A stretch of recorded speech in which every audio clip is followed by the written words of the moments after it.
الحمدللہ وحدہ والصلاة والسلام علی نبی لا نبی بعدہ وعلی آلہ التقى وصحبہ نجوم الہدى اما بعد فاعوذ باللہ من الشیطان الرجیم بسم اللہ الرحمن الرحیم قال اللہ تعالی فی القرآن المجید وَلِلَّهِ الْمَثَلُ الْأَعْلَى صدق اللہ العظیم. محبت کے ساتھ درود پاک. اللہم صلی علی سیدنا سیدنا صلو علیہ السلام رسول اللہ صلی اللہ علیہ وسلم. رات مشتاق بھائی نے تو خطیب سرکاران ملت کے نام سے مجھے مشہور کرا دیا.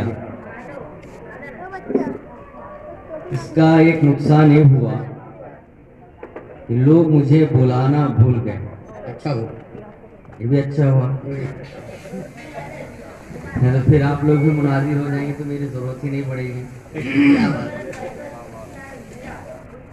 تو اس کا ایک نقصان یہ ہوا کہ لوگ مجھے بلانا چھوڑ دیا یہ سوچ کر انہیں بلاؤں گا یہ حق بولیں گے، ہمارے مخالف ناراض ہو جائیں گے. لیکن یاد رکھو جب آپ کے مخالف ناراض ہو سکتے ہیں تو آپ ہم سے خوش نہیں ہو سکتے ہیں. کیا بات. لوگ مجھ سے اس لیے ناراض ہیں کہ میں حق بول دیتا ہوں اور سامنے بولتا ہوں.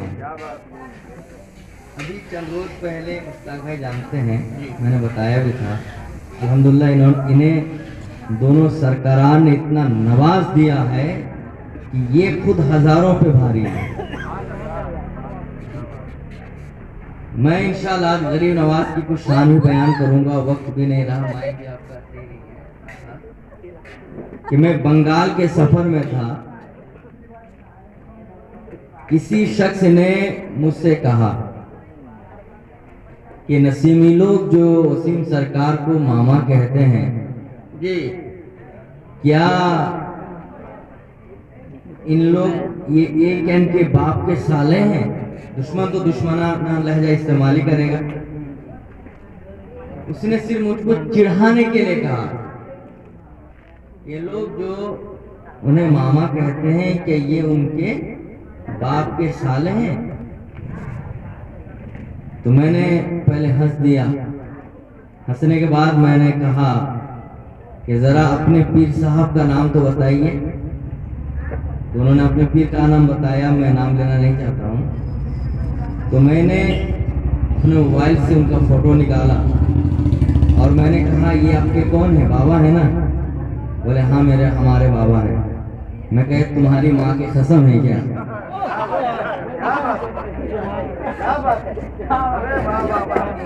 میں نے کہا کہ تمہاری ماں کی قسم ہے کیا؟ کیونکہ ترکی کو ترکی زبان میں سمجھانا پڑے گا، سمجھے گا نہیں؟ اس نے اب نے ایسے کہ ہمارے بابا ہیں. مگر بابا کا معنی تو باپ، فادر. ڈکشنری دیکھ لو. کیونکہ جس طرح تم انہیں محبت سے بابا کہتے ہو، تمہاری ماں کے شوہر نہیں، ایسے ہر نسیم انہیں محبت سے ماما کہتے ہیں. وہ کیا بات ہے؟ یہی سب بات کہہ دیتا ہوں، اس لیے نسیم بلاتے ہی نہیں ہے کہ سکھائی دے رہے. اور افسوس یہ ہے کہ آپ قادری ٹوپی نہیں پہنتے ہو، جبکہ آپ کو قادری ٹوپی پہننی چاہیے. کیونکہ یہ قادری ٹوپی جو ہے یہ جنتی ٹوپی ہے. تو جب میری یہ تقریر پھیلی تو ایک مولانا نے یہ تک تو آپ سن چکے ہوں گے ٹوپی والی تقریر، میری نہیں سنے کیا؟ نہیں سنے کیا؟ تو کسی نے مجھ سے کہا کہ آپ تو ٹوپی پہنا کے ہی سب کو جنت میں پہنچا دیں گے. انہوں نے مجھ کو تنزر کہا کہ آپ تو ٹوپی پہنا کے جنت پہنچائیں گے. میں کہا تمہاری طرح دھوتی پہنا کے پہنچائیں گے کیا؟ ٹوپی والے ہی تو جنت میں جائیں گے. میں نے کہا خدا جب دین لیتا ہے تو عقلیں چھین لیتا ہے. تم لوگ سیدوں کے اتنے گستاخ ہو گئے ہو کہ اب تمہیں کوئی اچھی بات سمجھ میں نہیں آتی ہے. حضرات گرامی وقار، آج ہم اور آپ غریب نواز رضی اللہ تعالیٰ عنہ کی یاد میں یہاں بیٹھے ہیں. کون نہیں جانتا ہے 534 ہجری میں سیدنا غریب نواز رضی اللہ تعالیٰ عنہ ایران کے شہر سجستان میں، اس شہر کے تحت ایک گاؤں آتا تھا سنجر، وہیں آپ پیدا ہوتے ہیں. اور یہ آپ اچھی طرح جان لیں، سیدنا غریب نواز رضی اللہ تعالیٰ عنہ حسنی اور حسینی سید ہیں، یعنی باپ کی طرف سے آپ حسینی تھے اور ماں کی طرف سے آپ حسنی تھے. ملت کے نوجوانوں، غریب نواز کی جب عمر شریف 15 سال ہوتی ہے آپ یتیم ہو جاتے ہیں، باپ دنیا سے چلے جاتے ہیں، داغ مفارقت کے آپ شکار ہو جاتے ہیں. میں اجمالاً کہہ کے اخیر میں سرکار ملت کے حوالے سے ایک انوکھا واقعہ بیان کر دوں گا. ملت کے نوجوانوں آپ ذرا دیکھو، اور وہ واقعہ وہ ہوگا جس کا تعلق نسیم سرکار اور غریب نواز سے ہوگا. میں یہاں بتانا چاہتا ہوں 15 سال کی عمر ہے، آپ کے والد دنیا سے چلے جاتے ہیں، آپ یتیم ہو جاتے ہیں. وراثت میں آپ کو ایک پنچکی اور ایک باغ ملتا ہے. آپ ذرا دیکھو، غریب نواز باغ میں ہیں، باغبانی کر رہے ہیں. اسی درمیان میں حضرت ابراہیم کندوجی رضی اللہ تعالیٰ عنہ باغ سے گزر رہے ہیں. ان کی نظر غریب نواز پہ پڑتی ہے، غریب نواز کی نظر ان پہ پڑتی ہے، ایک دوسرے کو پہچان لیتے ہیں.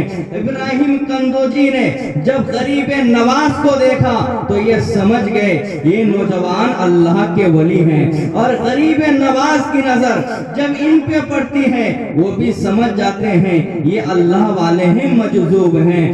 غریب نواز نے فرمایا آپ میرے باغ میں تشریف رکھیں، میں چاہتا ہوں آپ کی ضیافت کروں، مہمان نوازی کروں.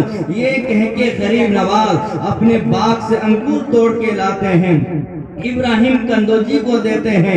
ابراہیم کندوجی تناول فرماتے ہوئے اپنے کچھ نوالے زبان سے نکال کے غریب نواز کے منہ پہ ڈال دے ہیں. ادھر ڈالنا تھا ادھر غریب نواز کا دل چمک جاتا ہے، زمین پہ رہ کے عرش معلیٰ دیکھنا شروع کر دیتے ہیں. ملت نوجوانوں، اس کے بعد غریب نواز کے دل میں یہ شوق بیدار ہوتا ہے، علم دین حاصل کرنے کے لیے باغ چھوڑ کر غریب نواز علم دین حاصل کرنے چلے جاتے ہیں. یہاں تک کہ آپ فضیلت کی تکمیل کرتے ہیں. آپ کے اساتذہ میں حسام الدین اور مشرف الدین آتے ہیں. اللہ اکبر کبیرہ. غریب نواز نے جب دینی علم مکمل فرما لیا اس کے بعد غریب نواز مدینہ شریف پہنچتے ہیں. اے مسلمانوں، آج میں آپ کو بتانا چاہتا ہوں آپ مدرسہ قادریہ چلا رہے ہو، یہ بڑی قسمت کی بات ہے، یہ بڑی شان کی بات ہے.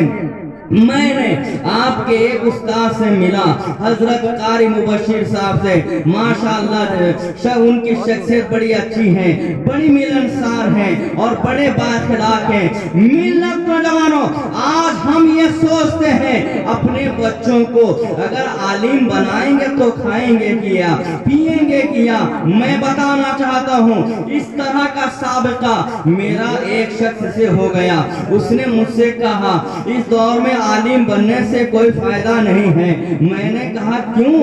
اس نے کہا یہی 8-10 ہزار روپیہ تنخواہ ملتی ہے، اس سے کیا ہونے والا ہے. میں نے ان سے پوچھا آپ نے کیا پڑھا ہے؟ اس نے کہا میں نے گریجویشن کمپلیٹ کی ہے، میں نے BA کر لیا ہے. میں کہا کرتے کیا ہو؟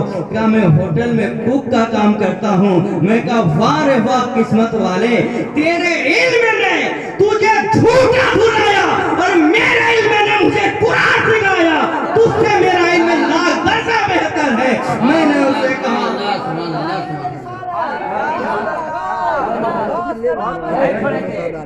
حضرات میں بتانا چاہتا ہوں، یہی پیغام دینا چاہتا ہوں. آج دنیا میں اگر 100 آدمی دنیاوی اعتبار سے پڑھتے ہیں کسی ایک کو سرکاری نوکری ملتی ہے، باقی لوگ پرائیویٹ جاب کرتے ہیں 12-15 ہزار روپے میں، لیکن ایک مدرسہ کا پڑھنے والا اگر چھوٹا سا بھی عالم ہے وہ بھوکا نہیں ہے، اس کی فیملی خوشحال ہے، اس کی لوگ عزت کرتے ہیں، تقریب کرتے ہیں۔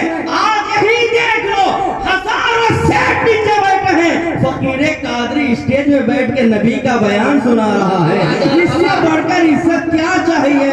اے ملت نوجوانوں، غریب نواز نے علم تکمیل کرنے کے بعد کہاں مدرس مقرر ہوتے ہیں؟ مسجد نبوی کے شیخ الحدیث مقرر ہو کر غریب نواز مسجد نبوی میں پہنچتے ہیں۔ مدینہ شریف میں 3 سال درس بخاری دیتے ہیں، اللہ اکبر کبیرہ۔ اے ملت کے نوجوانوں، مسجد نبوی میں پڑھانا کوئی معمولی بات نہیں ہے۔ اب ذرا دیکھو 3 سال درس حدیث دینے کے بعد غریب نواز کے دل میں ایک شوق پیدا ہوتا ہے، اب مجھے مرشد کامل کے دامن سے وابستہ ہو جانا ہے، مجھے کسی پیر سے وابستہ ہو جانا ہے، کسی کی غلامی میں آ جانی ہے۔ یہ سوچ کر غریب نواز مدینہ شریف سے بغداد تشریف لے جاتے ہیں 562 ہجری میں، جبکہ 561 ہجری میں غوث اعظم دنیا سے وصال فرما جاتے ہیں۔ میں ہی ایک بات کہہ دینا چاہتا ہوں، بہت سے لوگ غریب نواز اور غوث اعظم کو ملا کر ایک غلط واقعہ بیان کرتے ہیں۔ وہ واقعہ یہ ہے، لوگ کہتے ہیں غوث اعظم نے اعلان کیا جو میرے پیچھے نماز فجر پڑھے گا وہ جنتی ہو جائے گا، اور جو اعلان کرے گا وہ جہنمی ہو جائے گا۔ غریب نواز اس واقعہ کو سنا اور لوگوں کو بلایا، یہ واقعہ صحیح نہیں ہے، کیونکہ غریب نواز کی غوث اعظم سے ملاقات ہی ثابت نہیں ہے۔ آپ تاریخوں کی کتابوں میں دیکھیے، آپ خزینۃ الاسفیاء دیکھیے، آپ سیر الاولیاء دیکھیے، آپ جو ہیں اس طرح کی بہت ساری کتابیں ہیں، آپ ان کتابوں کے مطالعہ کریں گے تو آپ کو پتا چلے گا کہ ملاقات ثابت نہیں ہے۔ معتبر روایت کی میں بات کر رہا ہوں، ضعیف روایت میں اس طرح کی باتیں مل جائیں گی۔ بہرحال غوث اعظم 561 میں وفات کرتے ہیں، غریب نواز 562 میں بغداد شریف پہنچتے ہیں۔ وہاں ایک شہر ہے ہرون، جس کو آج ہم ہارون کے ہارونی کہتے ہیں، وہاں عثمان ہارونی رہتے تھے۔ غریب نواز وہاں پہنچ کر ان کے دستے کرم سے بیعت ہو جاتے ہیں۔ ہاں میں ایک بات اور کہہ دوں، غوث غریب نواز کے والد کا نام سید غیاث الدین، والدہ کا نام ام الورا، اور پیر و مرشد کا نام عثمان ہارونی ہے۔ اصل میں ہرونی تھے، وہ غلط ہوتے ہوئے وہ ہارونی ہو گیا ہے۔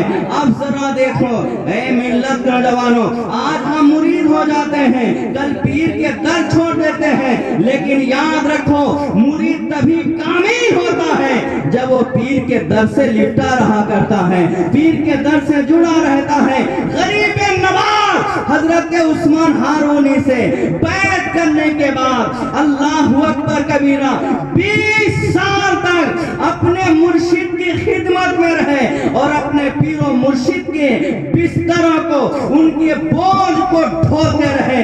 20 سال اپنے ساتھ اپنی غلامی میں، اپنی خدمت میں رکھنے کے بعد ان کے مرشد نے کہا اے معین الدین اب چلو مدینے چلتے ہیں، چلو مکے چلتے ہیں، حرمین چلتے ہیں۔ اللہ اکبر کبیرہ، پیر و مرشد کے ساتھ غریب نواز مکے شریف تشریف لاتے ہیں۔